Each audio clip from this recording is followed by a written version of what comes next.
वर्तमान समय में लोकसभा चुनाव चल रही है। छत्तीसगढ़ के सह प्रभारी चंदन यादव आज दुर्ग राजीव भवन में आए हैं कांग्रेस कार्यकर्ताओं से मिलने के लिए और आज भी वो मिल रहे हैं। 2024 का लोकसभा चुनाव छत्तीसगढ़ में कांग्रेस किस नीति पर लड़ रही है और कितने सीट जीतेंगे?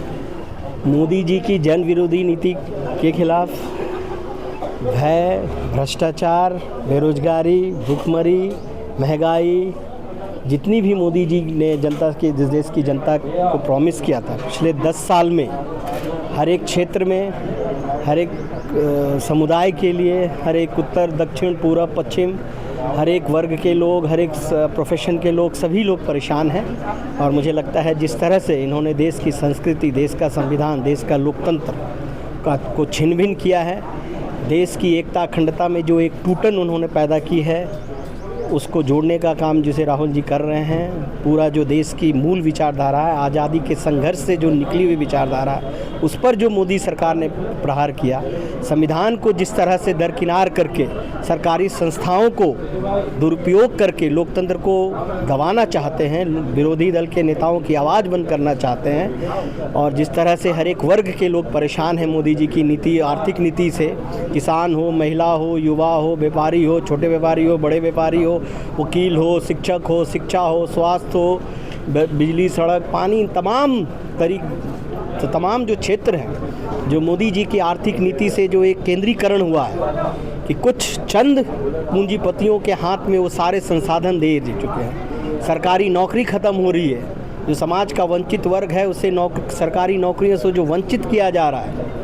ये तमाम गरीब लोग, सामान्य वर्ग के गरीब लोगों का जो बिल्कुल जिस तरह से मोदी सरकार बिल्कुल उनको दरकिनार कर रहे हैं कि कुछ 5 अपने कुछ खास पूंजीपति मित्र में पूरे देश का संसाधन सौंपना चाह रहे हैं। इससे पूरा देश मुझे लगता है कि एक उबाल है, सभी वर्गों में उबाल है, सभी क्षेत्रों में उबाल है। इसके खिलाफ पूरा देश एकजुट हो रहा है। ये मैं पूरे उत्तर भारत की बात कर रहा हूँ और छत्तीसगढ़ में भी उसकी झलक सरगुजा हो, बस्तर हो, बिलासपुर हो, रायगढ़ हो, रायपुर हो, नांदगांव हो, सभी जगह आपको ये कहानी जो भारतीय जनता पार्टी ने पिछले 10 साल में देश को ख़त्म करने की कोशिश किया है, देश जिस नाम से जाना जाता था पूरे विश्व में, उस पर कहीं ना कहीं प्रहार है। मुझे लगता है कि इन सभी कारणों के कारण छत्तीसगढ़ की जनता इस बार कांग्रेस पार्टी को, राहुल गांधी जी को, मल्लिकार्जुन खड़गे जी को और तमाम इंडिया गठबंधन के घटक दल के नेताओं को आशीर्वाद देगी। 11 लोकसभा में आपने कितना दौरा किया, कार्यकर्ताओं का क्या दिशा निर्देश दिए?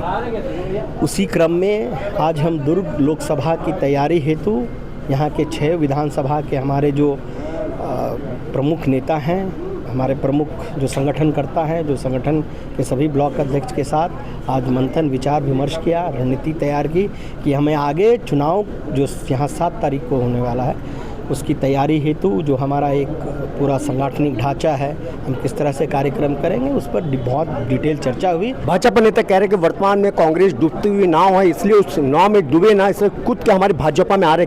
क्या कहना चाहते हैं आप? मोदी जी की नाव डूबती हुई नज़र आ रही है, इसलिए मोदी जी पूरी तरह से बौखलाए हुए हैं। इसलिए वो विरोधी दल के नेताओं की आवाज़ को बंद करने का हेतु पूरी तरह से सरकारी संस्थाओं का मिसयूज़ कर रही है। CBI, ED, मुख्यमंत्री को जेल में डाल दो, फलाने नेता को ED का नोटिस भेज दो, फलाने व्यापारी को शांत करा दो, चंदाखोरी करो, चंदा दो, धंधा लो, ये जो तमाम चीज़ कर रहे हैं मोदी जी बौखलाहट में ही तो कर रहे हैं। अगर वो उनकी नैया अगर बहुत अच्छे से कर रही होती तो ये सब करते।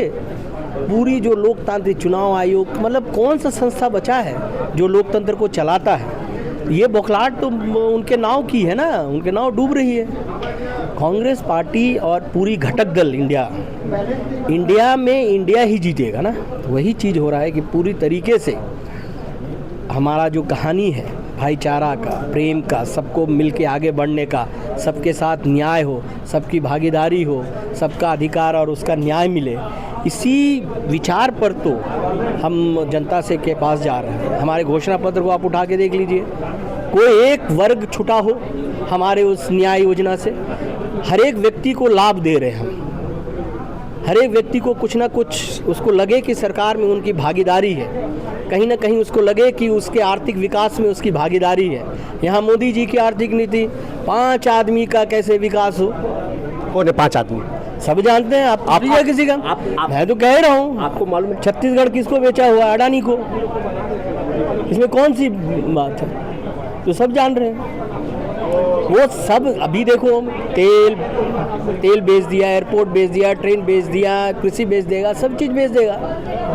जो जनता का पैसा है, जो जनता का पूंजी है, उसको मोदी सरकार, जो सरकार ने इतने 70 साल में जो पूंजी बनाई, मोदी सरकार उसको एक एक करके बेच रही है औने पौने दाम में। किसको बेच रही है?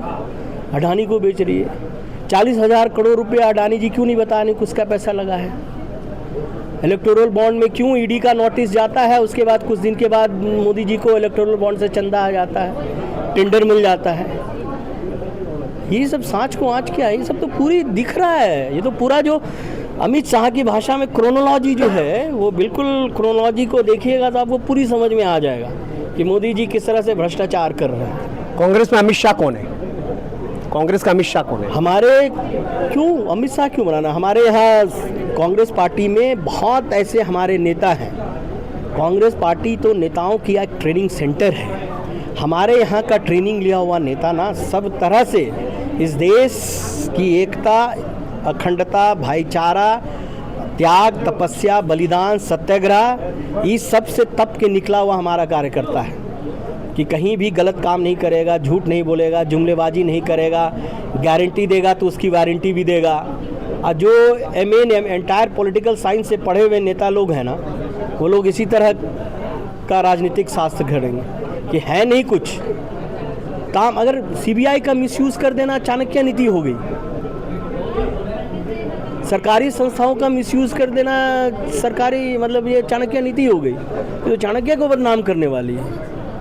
कोई तड़ी पार चाणक्य हो सकता है, मान लीजिए कि नेता प्रतिपक्ष महेंद्र नांदगांव में कहा कि ऐसा सांसद चुनो जो लठ मारे प्रधानमंत्री को और चीन में भगाया जाए। आज महान जी ने क्या कहा है, उन्होंने क्या बोला है? उन्होंने कहा है कि अभी जो मौजूदा सरकार है वो तानाशाह की सरकार है। तानाशाह से हमको लड़ना है, तो उससे लड़ने के लिए हमें मजबूत रहना होगा, कार्यकर्ताओं को पसीना बहाना होगा, संघर्ष करना होगा। क्योंकि जिस तरह से तानाशाह विरोधी दल के नेताओं को जेल में डाल रहे हैं, एक वॉशिंग मशीन खरीदा है जिससे सफाई हो रही है, ये तमाम जो हथकंडे उन्होंने उस पर गौर किया। छत्तीसगढ़ की संस्कृति में उन्होंने जनता को समझाने की कोशिश की, छत्तीसगढ़िया भाषा में उन्होंने बोलने की कोशिश की कि भैया मोदी से लड़ना है तो ऐसा तानाशाह है जिससे हमको इस देश में लड़ने के लिए हमको किस तरह से तैयार होना पड़ेगा। उन्होंने उसका विश्लेषण किया है। विजय शर्मा जी ने कल चरणदास महंत जी का घर का घेराव किया अपने भाजपा नेताओं के साथ, आपके क्या विचार? देखिए, आरएसएस में लाठी चलाने के लिए उन लोगों को सिखाया जाता है, जानते हैं ना। तो विजय शर्मा हो, अरुण शाह हो, आपस में इन दोनों की लाठी चल रही है एक दूसरे के ऊपर।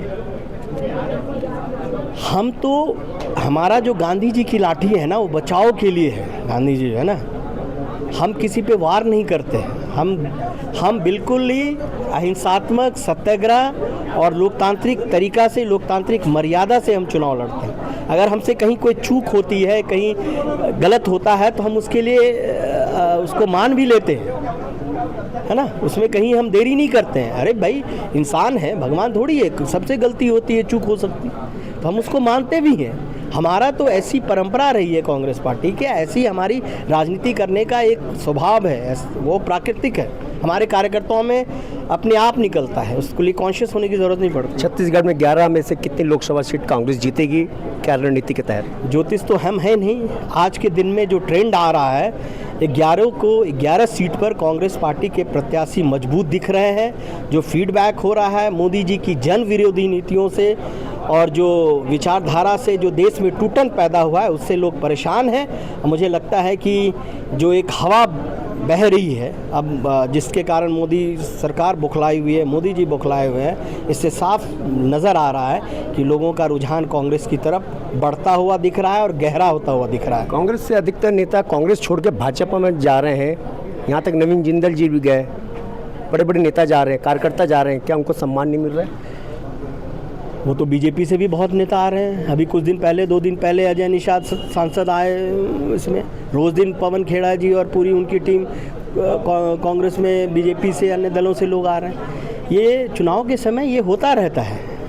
ये आप देखेंगे कि जब जब कोई भी चुनाव आएगा तो आना जाना नेताओं का लगा रहता है। सवाल ये है कि ये बीजेपी मुद्दा जो असल मुद्दा है, जो जनता के बीच विमर्श का मुद्दा है, महंगाई, बेरोजगारी, भ्रष्टाचार, कहाँ गया stand up India, startup India, कहाँ गया स्मार्ट सिटी, कहाँ गया, क्या क्या बोल करके आए थे सरकार में, क्या बनाए हैं देश को आपने। महंगाई कितना कर दिया, बेरोजगारी 70 साल में इतना नहीं हुआ। चीन लाल आंख दिखा रहा है, पाकिस्तान, नेपाल आपको दिखा रहा है किसी देश के साथ आपके अच्छे संबंध नहीं है।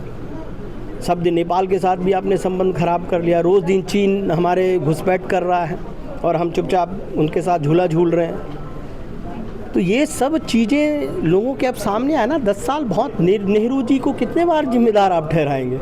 अब तो 10 साल आपका हो गया ना सब चीज़ के लिए, तो आप जिम्मेदारी उनको लेना चाहिए। लेकिन वो 400 पार बोल रहे खुद ही प्रधानमंत्री नरेंद्र मोदी। युवा वर्ग भी खुश है और 2024 का जो लोकसभा चुनाव दुर्ग से जो उम्मीदवार भाजपा के विजय बघेल बोल के भूपेश बघेल डर के मारे राजनांदगांव चले गए।